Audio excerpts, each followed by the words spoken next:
Hey everybody, coming to you this evening from the sauna, from the old cheap steam sauna. I just got in here, it just started blowing steam in here, so I just thought I'd jump in and show you guys. I put about 2 droppers full of it's an essential oil called Breathe. I think it's got some eucalyptus and some spearmint, some other things in it. But man, in the beginning, it is super strong. It really gets in there and opens the sinuses up. It's good stuff. I know you can't see me real well. It's all steamed up, but I just wanted to show you guys, how steamy it was. I'm going to probably do about 25 minutes in here, and then the normal routine. I'll get out, jump in the pool, jump in the cold plunge, and towards the end of the 25 minutes, the steam kind of goes away, and a little clearer view. And I'll come back and I want to talk to you guys in this video about a date night that my wife and I got to have tonight. We don't get many of those, haven't had many of those since we had kids. We'll talk about all that later. I'm going to get my sweat on. I'll be back. See ya. All right, everybody, we're back. The steam has subsided a little bit. It's still pretty warm in here, though. We got about 6.5 minutes left. We'll be done with a 25-minute sauna. So yeah, I want to talk to you guys about tonight. So we got 3 kids. They're all 2 years apart. The oldest one is 17, 15, 13.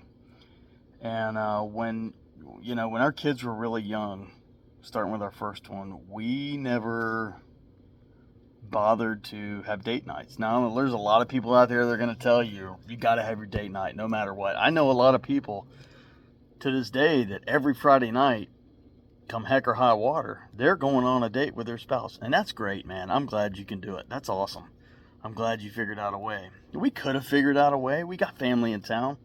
We got my mom and dad. We got her mom and dad. But we had grandparents. But the thing is, we were lucky enough. My wife and I worked. We were lucky enough to have my wife's parents watch our kids while they were young, before they were able to go to school.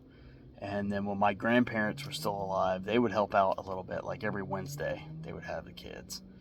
And so that gave my in-laws a little bit of a break during the week. We dropped them off early. As soon as we came home from work, we went and got them. We didn't come home and dilly-dally around and expect them to keep them any longer than they absolutely have to. We appreciated it. We let them know we appreciated it. We offered to pay. They didn't want that. They said they're the grandparents. That's what they wanted to do. They appreciated it. They were young enough to do it. Now they're a little bit older. It's really hard on them. But during those times, we didn't feel like, on the weekends or Friday night, we didn't feel it was appropriate to say, hey, will you please watch our kids for another 3 hours so we can go out and have a date? We just didn't feel it was appropriate. So you know what we did? We took our kids with us. Man, when they were babies, we put them in the little baby carrier, and we took them with us. I can remember bringing our firstborn. We'd bring her with us, and we'd sit her on the table at the restaurant, or we would sit her in her baby seat, in her baby carrier that went in the car, sit it on the table at the restaurant in the booth, and we would do our thing, man. I think there's a lot to be said for that. Not that other people's kids don't think that they're there for them or whatever. We just absolutely place that value on family and family time. Our kids obviously don't remember, but we were there. We were in their lives. And I'm not saying that people that do date nights and leave their kids with somebody else, I'm not saying that they, their kids don't know they're there for them, this and that. I'm just saying this is how we did it. This is what worked for us. We just didn't feel right about it. So every now and then, now that our kids are older, my oldest can drive. She drives the other kids around. The middle, our son in the middle, he's got his learner's permit. He's doing pretty good. He's doing pretty well. He's actually doing better than our oldest did at this point in his beginning driving. So they're self-sufficient. You know, they can go to stores, they can get food. We used to let them DoorDash, but I found there's a lot of dangers with DoorDash. So we try to limit that.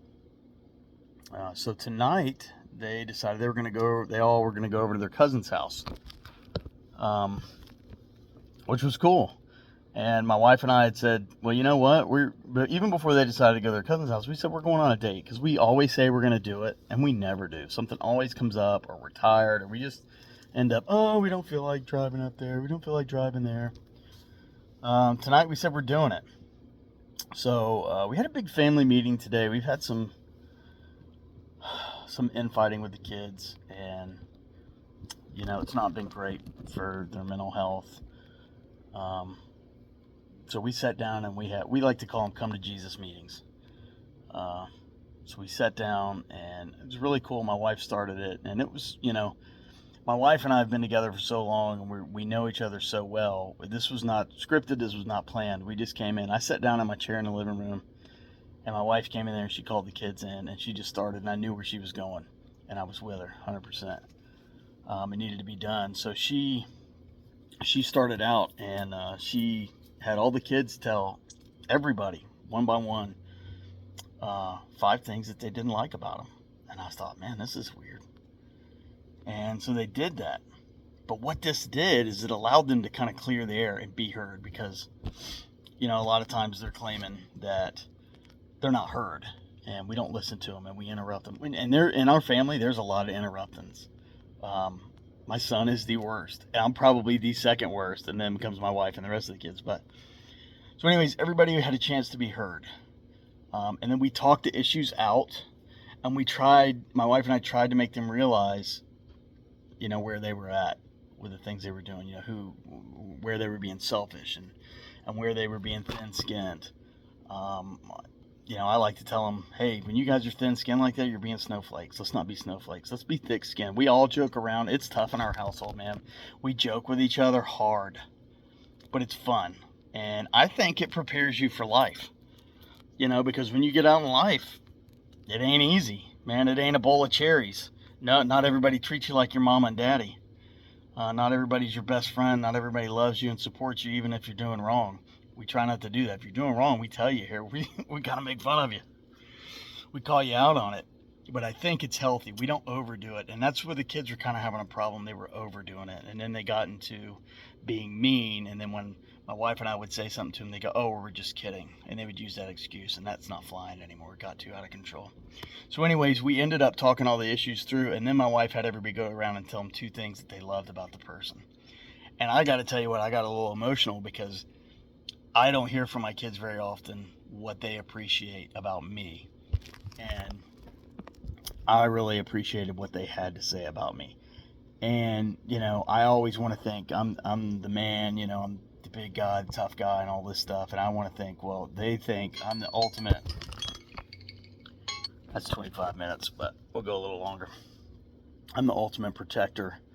And that's what I thought. That's what I was expecting to hear. That's not what I heard at all. What I heard from all the kids was that I'm always there for them. I'm there. Even if I have to wear my church suit to a soccer game so I can make it in 100-degree heat, I'm there. And I did that. And I did it happily. Because I want our kids to know that we're there for them. So we ended that meeting in a good place. And the kids were getting along, and they think they realized, you know, it's my only last 2 or 3 days, but hey, they got it in their brains and it's soaking in. I'll tell you what I'm going to do. Since my time's up here in the sauna, I'm going to go ahead and get out, do my plunge in the pool, and we can finish this up while I'm in the cold plunge. What do you guys think? Sounds good. All right, let's let some of that fresh air in.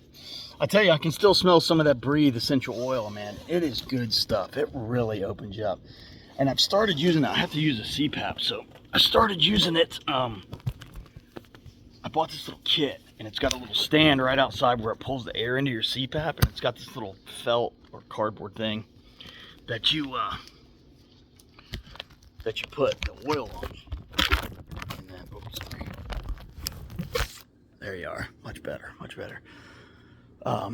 So you put the oil on that, and then as you're breathing in your CPAP, you don't get the nasty stank of an old CPAP.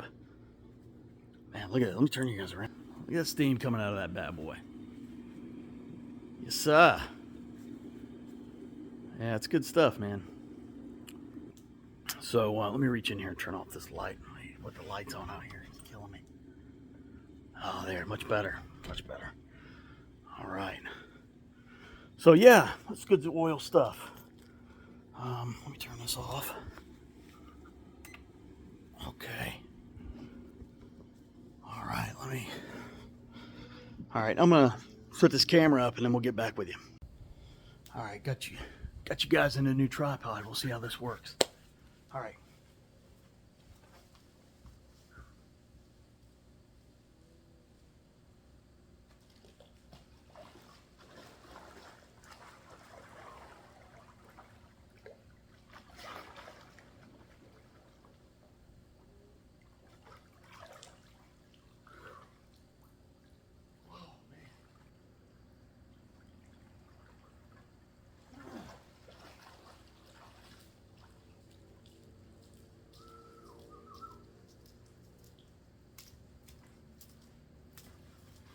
Man, that's good stuff.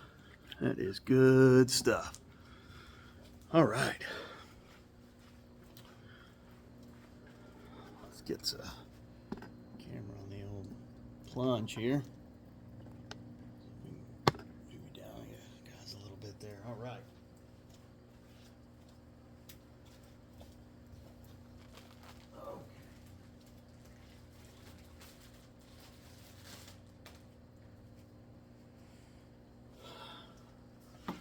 All right, guys, gonna get my timer going here. There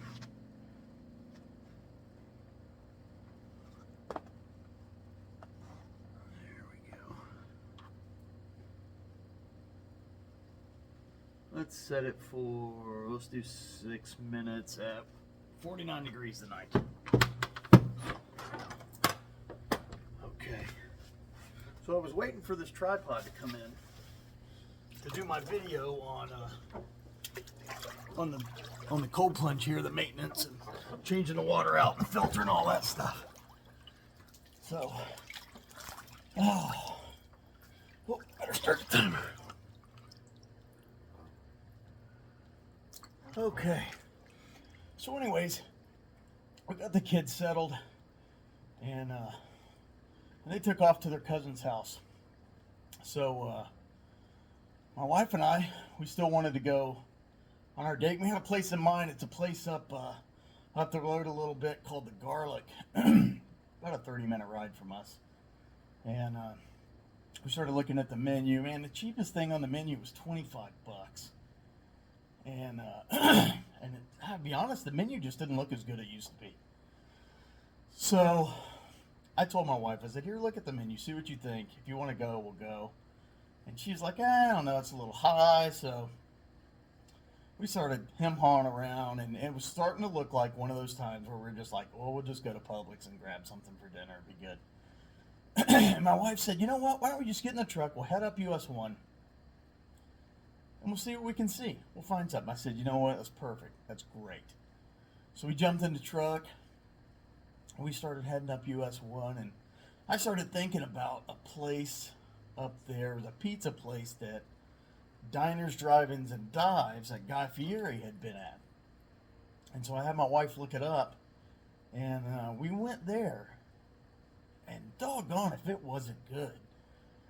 We ordered a pizza, large pizza, and we didn't know it, but there's this thing called a sip and stroll going on up there. And there's a bunch, there was probably like 15 businesses restaurants and art galleries and things like this that were participating in it, because we looked it up and we figured out what it was. And we kind of had to sit outside. It's a little pizza place. We had to sit outside, and they had a little bar out there. My wife and I don't drink, but we didn't mind sitting out there. It was nice. It was actually a little cool. I wish I had put my jeans on. But anyways, we're sitting out there, and all these older people start coming up with these little bitty wine glasses, and they're going to the bar, and they're having the best time, and they're walking around and sitting down and ordering food, and they were just having a great time. My wife and I just got a kick out of it. It really reminded me of something that my grandparents and parents would have done. Before my grandparents passed away, they were just into that type of stuff and having a good time. Well, I'm shivering tonight. It's cold. It's only 49. So, we got our pizza. We were able to talk. We had a great time. And on the way up, we saw like a mom and pop ice cream place. So, we were there about 2 hours. We were people watching, having a blast. It was really fun. We had to park a ways down the way on the road. So we got a little walk in. We were able to talk and just communicate. Just my wife and I. Like I said, we've always taken the kids everywhere we go, so we don't get a lot of time to do that. So we had a really good time at dinner. We hopped in the truck, started heading south, and my wife's like, let's hit that ice cream place. Man, we pulled in that joint, and it was, we were like, oh, there's not many cars here, but there was a drive-thru, so we had the drive-thru, and man, like my favorite ice cream is Dairy Queen, and this was just right up there with Dairy Queen. It was great vanilla soft serve, not grainy, nice and creamy, really, really good. So we each got a cone, and I just headed home, and it was a nice drive. The sun was just going down. It was great. It was really a good time. Got to do my ducks.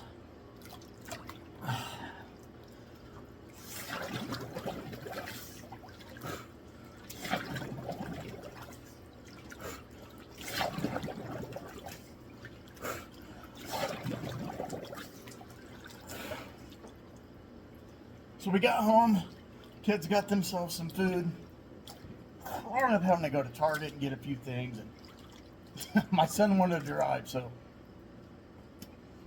the girls went and got some tropical smoothie, and Target's right close to that, so they dropped him off at Target where we were picking up a few things, and so he drove us home. Lo and behold, we ran over something in the road, and we got out of the car, or we actually heard it going down the road, so we pulled over, and I looked in the back tire, and there was a big old wire sticking out. It looked like a big old piece of wire sticking out. And so I dropped my wife and kids at my in-laws' house because they were babysitting some my brother-in-law's kids, and they were all hanging out.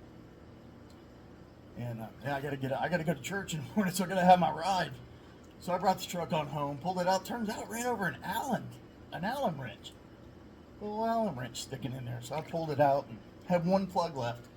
And I don't have my jack here. I left it in our place in North Carolina. So I had to lay on the ground and do it with the wheel still on the truck. But I was able to plug it and fill it back up. And so far I can tell, I sprayed our homemade snorkel mask defogger. It's got a lot of soap and water in it. I sprayed that on there and no bubbles came out, so I think it's holding. So, I feel like we got a lot done today. It's nice. I had a great date night with my wife. We had a blast.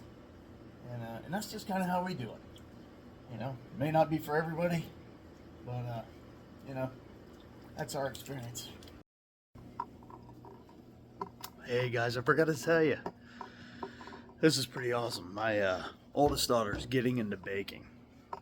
And this doesn't go really well with my diet, so it's not a great thing for me, but it's really great for her because she really enjoys it. She does a great job. So I'm out here, I'm doing my sauna, I'm cold plunging, and I forgot she's making one of the favorite cookies of mine. She's baking a macadamia nut cookie for her first time. So let's go in and let's see how the cookies are. All right, Sammy. You're going to be on video. So here we go. I was telling everybody about your cook surprise, the great treat after my sauna and cold plunge. I worked so hard I had to eat. Oh. So I made some of them a little bit underdone. So just like I like them. Thank you. So a little bit underdone? Yes. Just Yes. more underdone. All right. Yeah. Awesome. Oh, man. That's Taste perfect. test. All right. Mmm. Oh, it's so good. Todd said it's the best one I made so far. That is really good. Like, snickerdoodle is my favorite cookie. But this, they're really good. It was really bad for me, you know, because I really don't need them. They're going to make me fat. But man, they're so good. I can have one. I think I put... What now? I feel like I put too many nuts and not enough chocolate. Mm-mm. But maybe I just like the chocolate more than the nuts. So. No. The ratio is perfect. I love them. Thank you. Good sweetness and a touch underdone, just like I like them. Perfect. Thank you. You're welcome. I made a couple. What now? I made a couple bigger so that they will be underdone so that you could have your little underdoneness, but I could still have my doneness because I like my cookie done through. All right. Thanks, babe. Love you. Love you too. Tell everybody bye. Bye.